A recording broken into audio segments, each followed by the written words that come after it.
Hi ಎಲ್ರಿಗೂ ನಮಸ್ತೆ. Welcome to my channel Punavasu. ಇವತ್ತು ನಾನು ಪಕ್ಕಾ ನಾಟಿ ಸ್ಟೈಲಲ್ಲಿ ಒಂದು ಒಳ್ಳೆ ನಾಟಿ ಕೋಳಿ ಸಾರು ಮಾಡೋದು ಹೇಗೆ ಅಂತ ತೋರಿಸ್ಕೊಡ್ತಿದ್ದೀನಿ. ಈ ರೀತಿ ಒಂದ್ಸಲ ನೀವು ಏನಾದರೂ ನಾಟಿ ಕೋಳಿ ಸಾರು ಮಾಡ್ಕೊಂಡು ತಿಂದರೆ ಮತ್ತೆ ಮತ್ತೆ ಆ ರುಚಿನ ನೆನಪಿಸ್ಕೊಳ್ತೀರಾ. ಮತ್ತೆ ಮತ್ತೆ ಅದನ್ನು ನಿಮ್ಮ ಮನೆಯವರೆಲ್ಲ ಕೇಳ್ತಾರೆ ಅದೇ ರೀತಿ ಸಾರು ಮಾಡು ಅಂದ್ಬಿಟ್ಟು. ಅಷ್ಟು ರುಚಿಯಾಗಿರುತ್ತೆ ಸಾರು. ಬನ್ನಿ ತಡ ಮಾಡದೆ ವಿಡಿಯೋನ ಸ್ಟಾರ್ಟ್ ಮಾಡೋಣ. ಮೊದಲಿಗೆ ನಾನಿಲ್ಲಿ ಒಂದು ದೊಡ್ಡ ಸೈಜು ಆನಿಯನ್ನ ಕಟ್ ಮಾಡಿ ಇಟ್ಕೊಂಡಿದ್ದೀನಿ. ಹಾಗೆ ಸ್ವಲ್ಪ ಶುಂಠಿ ತೊಗೊಂಡಿದ್ದೀನಿ. ಬೆಳ್ಳುಳ್ಳಿ ನೋಡಿ, ಒಂದೂವರೆ ಗಡ್ಡೆಯಷ್ಟು ಬೆಳ್ಳುಳ್ಳಿ ಇದೆ. ಯಾವಾಗಲೂ ಶುಂಠಿ ಬೆಳ್ಳುಳ್ಳಿಗಿಂತ ಕಡಿಮೆ ಇರಬೇಕು. ಖಾರಕ್ಕೆ ಮೆಣಸಿನ್ಕಾಯಿ, ಮಣ್ಕಟ್ಟು ಮೆಣಸಿನ್ಕಾಯಿ 6 ಮೆಣಸಿನ್ಕಾಯಿ ತೊಗೊಂಡಿದ್ದೀನಿ. ಮತ್ತು ಗುಂಟೂರು ಮೆಣಸಿನ್ಕಾಯಿ 4, 2 ರೆಕ್ಕೆಯಷ್ಟು ಕರಿಬೇವು ತೊಗೊಂಡಿದ್ದೀನಿ.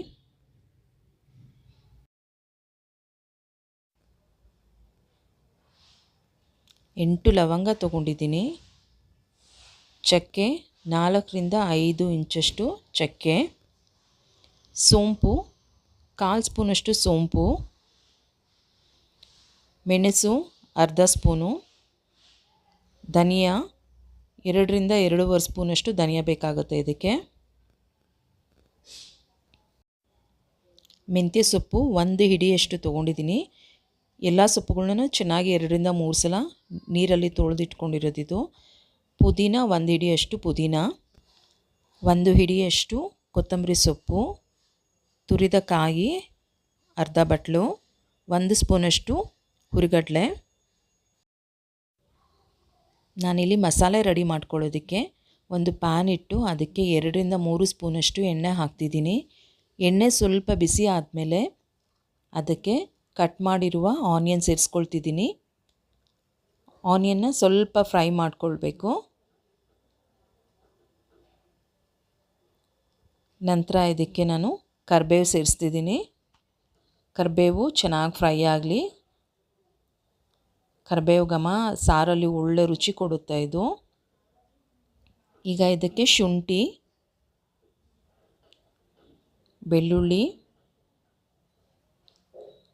ಇದನ್ನು ಕೂಡ ಸೇರಿಸಿ ಚೆನ್ನಾಗಿ ಫ್ರೈ ಮಾಡ್ಕೊಳ್ಬೇಕು.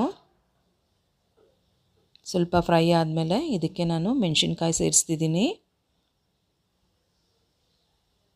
2 ರೀತಿ ಮೆಣಸಿನ್ಕಾಯಿ ತೊಗೊಂಡಿದ್ದೀವಿ. ಮಣ್ಕಟ್ಟು ಮೆಣಸಿನ್ಕಾಯಿ ಅಂದರೆ ಖಾರ ಮೆಣಸಿನ್ಕಾಯಿ ಹಾಗೂ ಗುಂಟೂರು ಮೆಣಸಿನ್ಕಾಯಿ. ಈಗ ಇದಕ್ಕೆ ಧನಿಯಾ ಆ್ಯಡ್ ಮಾಡ್ತಿದ್ದೀನಿ. ನಾನಿಲ್ಲಿ ತೊಗೊಂಡಿರೋದು ಧನಿಯಾ ಪುಡಿ ಅಲ್ಲ, ಧನಿಯಾ ಕಾಳು. ಧನಿಯಾ ಕಾಳು ತುಂಬಾ ರುಚಿ ಕೊಡುತ್ತೆ. ಎಕ್ಸ್ಟ್ರಾ ಫ್ಲೇವರು ಫ್ರೆಶ್ ಆಗಿ ಹಾಕೋದ್ರಿಂದ ಸಾರಲ್ಲಿ ಒಳ್ಳೆ ರುಚಿ ಕೊಡುತ್ತೆ ಇದು. ಚೆನ್ನಾಗಿ ಫ್ರೈ ಆಗಲಿ ಇದು.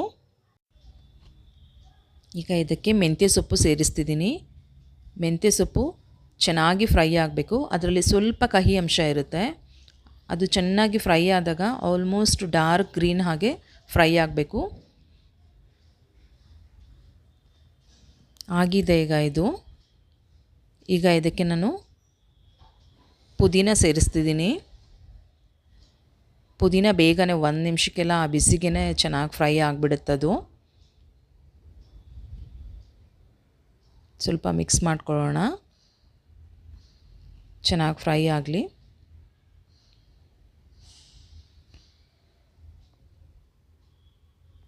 ಈಗ ಇದಕ್ಕೆ ನಾನು ಚಕ್ಕೆ, ಲವಂಗ, ಕಾಳುಮೆಣಸು ಹಾಗೂ ಸೋಂಪನ್ನ ಸೇರಿಸ್ತಿದ್ದೀನಿ. ಸೋಂಪನ್ನ ಮಿಸ್ ಮಾಡಬೇಡಿ, ಇದು ಸಾರಲ್ಲಿ ಒಳ್ಳೆ ರುಚಿ ಕೊಡುತ್ತೆ ನಿಮಗೆ. ಎಲ್ಲ ಸೇರಿಸಿ ಸ್ವಲ್ಪ ಫ್ರೈ ಮಾಡ್ಕೊಳ್ಳೋಣ.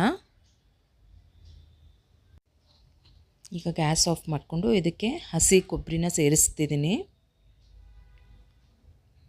ಹುರಿಗಡಲೆ 1 ಸ್ಪೂನ್ ಹುರಿಗಡಲೆ ತೊಗೊಂಡಿದ್ವಲ್ಲ ಅದು ಇದಕ್ಕೆ ಹಾಕ್ತಿದ್ದೀನಿ. ಎಲ್ಲ ಸೇರಿಸಿ ಒಂದು ಸಲ ಮಿಕ್ಸ್ ಕೊಡೋಣ ಇದಕ್ಕೆ.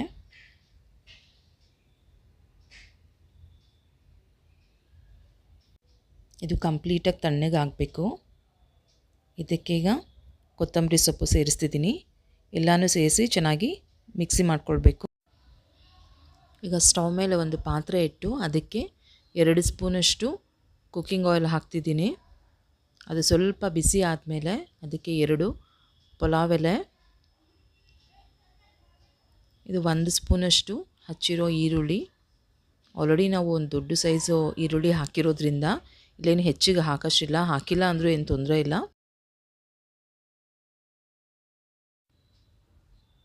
ಈ ಒಗ್ಗರಣೆಗೆ ಈಗ ನಾನು ತೊಳೆದಿರೋ ಚಿಕನ್ನ ಸೇರಿಸ್ತಿದ್ದೀನಿ. ಚಿಕನ್ಗೆ ಆಲ್ರೆಡಿ ನಾನು ಅರಿಶಿನ ಸ್ವಲ್ಪ ಒಂದು ಅರ್ಧ ಸ್ಪೂನಷ್ಟು ಉಪ್ಪು ಹಾಕಿದ್ದೀನಿ. ಇದು ಈ ಒಗ್ಗರಣೆಲೇ ಚೆನ್ನಾಗಿ ಬೇಯಬೇಕು. ಒಂದು 5 ನಿಮಿಷದಷ್ಟು ಚಿಕನ್ನಲ್ಲಿರೋ ನೀರೆಲ್ಲ ಬಿಡಬೇಕು. ಎಕ್ಸ್ಟ್ರಾ ನೀರೇನು ಹಾಕೋದು ಬೇಡ. ನೋಡಿ ಈಗ ಇದು ಚೆನ್ನಾಗಿ ಕುದೀತಿದೆ, ಚಿಕನ್ನಲ್ಲೇ ಚೆನ್ನಾಗಿ ನೀರು ಬಿಟ್ಟಿದೆ. ಈ ಟೈಮಲ್ಲಿ ನಾವು ಇದಕ್ಕೆ ರುಬ್ಬಿರೋಂಥ ಮಸಾಲನ ಸೇರಿಸ್ಬೇಕು. ಈ ಮಸಾಲೆಯಲ್ಲಿ ಚೆನ್ನಾಗಿ ಎಲ್ಲ ಪೀಸ್ಗೂ ಚೆನ್ನಾಗಿ ಇಟ್ಕೊಳ್ಬೇಕು ಮಸಾಲೆ. ಹಾಗೆ ಒಂದು ಸಲ ಹೇಗೆ ತಿರುಗಿಸ್ಕೊಡೋಣ. ಎಕ್ಸ್ಟ್ರಾ ನೀರೇನು ಆ್ಯಡ್ ಮಾಡೋದು ಬೇಡ. ಒಂದು 5 ನಿಮಿಷ ಬೆಂದ ಮೇಲೆ ಇದಕ್ಕೆ ಮಿಕ್ಸಿ ಜಾರ್ಗೆ ನೀರು ಹಾಕಿ ಮಸಾಲೆ ನೀರನ್ನ ಇದಕ್ಕೆ ಸೇರಿಸ್ಕೊಳ್ತಿದ್ದೀನಿ.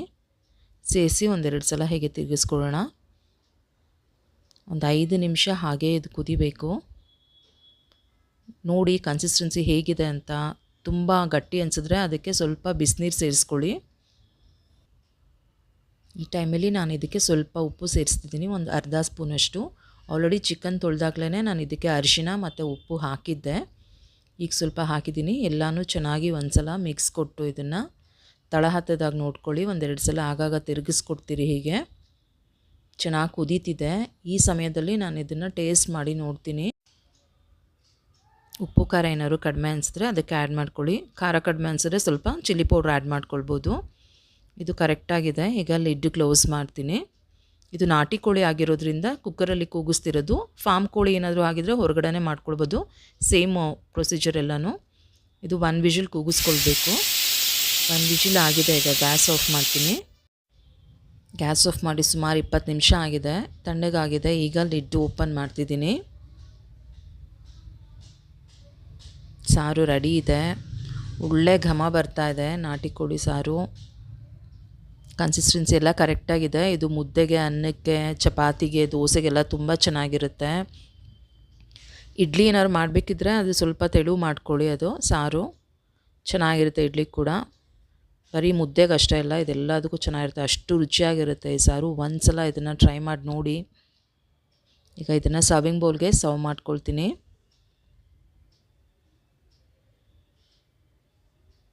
ತುಂಬ ಚೆನ್ನಾಗಿ ಬಂದಿದೆ ಟೇಸ್ಟು. ನೀವು ಯಾವಾಗಲೂ ಒಂದೇ ರೀತಿ ಮಾಡಿ ಸಾರು ಬೋರ್ ಆಗಿದ್ರೆ ಖಂಡಿತ ಈ ರೀತಿಯಾಗಿ ಒಂದು ಸಲ ಟ್ರೈ ಮಾಡಿ. ಖಂಡಿತ ಪದೇ ಪದೇ ಮಾಡ್ತೀರಾ, ಅಷ್ಟು ರುಚಿಯಾಗಿರುತ್ತೆ ಈ ಸಾರು. ಮನೆಯವ್ರಿಗೆಲ್ಲನೂ ತುಂಬಾ ಇಷ್ಟ ಆಗುತ್ತೆ. ನಿಮಗೇನಾದರೂ ಈ ರೆಸಿಪಿ ಇಷ್ಟ ಆಗಿದರೆ ಪ್ಲೀಸ್ ಒಂದು ಲೈಕ್ ಕೊಡಿ. ನಿಮ್ಮ ಫ್ಯಾಮಿಲಿ ಫ್ರೆಂಡ್ಸಿಗೆ ಕೂಡ ಶೇರ್ ಮಾಡಿ. ಪ್ಲೀಸ್ ನನ್ನ ಚಾನಲ್ನ ಸಬ್ಸ್ಕ್ರೈಬ್ ಮಾಡ್ಕೊಳ್ಳಿ. ಮತ್ತು ಇನ್ನೂ ಒಂದು ಒಳ್ಳೆಯ ವಿಡಿಯೋ ಜೊತೆ ಸಿಗೋಣ. Thank you for watching my video.